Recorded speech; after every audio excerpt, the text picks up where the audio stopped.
किताब मुकद्दस में से 10वें ज़बूर की तिलावत। आए खुदावंद, तू क्यों दूर खड़ा रहता है? मुसीबत के वक्त तू क्यों छिप जाता है? शरीर के गुरूर के सबब से गरीब का तुंदई से पीछा किया जाता है। जो मंसूबे उन्होंने बांधे हैं वो उन्हीं में गिरफ्तार हो जाए, क्योंकि शरीर अपनी नफसानी ख्वाहिश पर फख्र करता है और लालची खुदावंद को तर्क करता बल्कि उसकी अहानत करता है। शरीर अपने तकब्बुर में कहता है कि वो बाज़पुरस नहीं करेगा। उसका ख्याल सरासर यही है कि कोई खुदा नहीं। उसकी राहें हमेशा अस्तवार हैं। तेरे अहकाम उसकी नज़र से बाईद व बुलंद है। वो अपने सब मुखालफों पर फुंकारता है। वो अपने दिल में कहता है, मैं जुम्बश नहीं खाने का। पुश्त दर पुश्त मुझ पर कभी मुसीबत ना आएगी।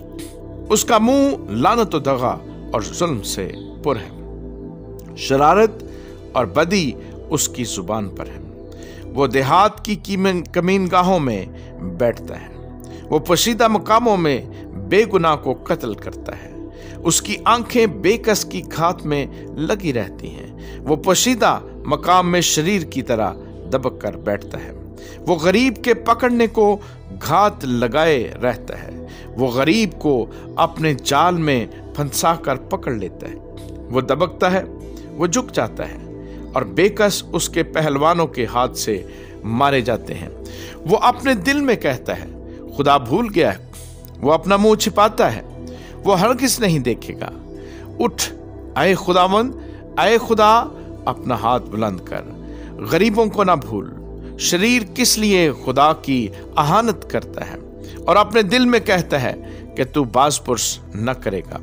तूने देख लिया है, क्योंकि तू शरारत और बुग़्ज़ देखता है, ताकि अपने हाथ से बदला दे। बेकस अपने आप को तेरे सुपुर्द करता है। तू ही यतीम का मददगार रहा है। शरीर का बाजू तोड़ दे और बदकार की शरारत को जब तक नाबूद ना हो ढूंढ ढूंढ कर निकाल। खुदावंद अब्दुल्लाबाद बादशाह है। कौमें उसके मुल्क में से नाबूद हो गई।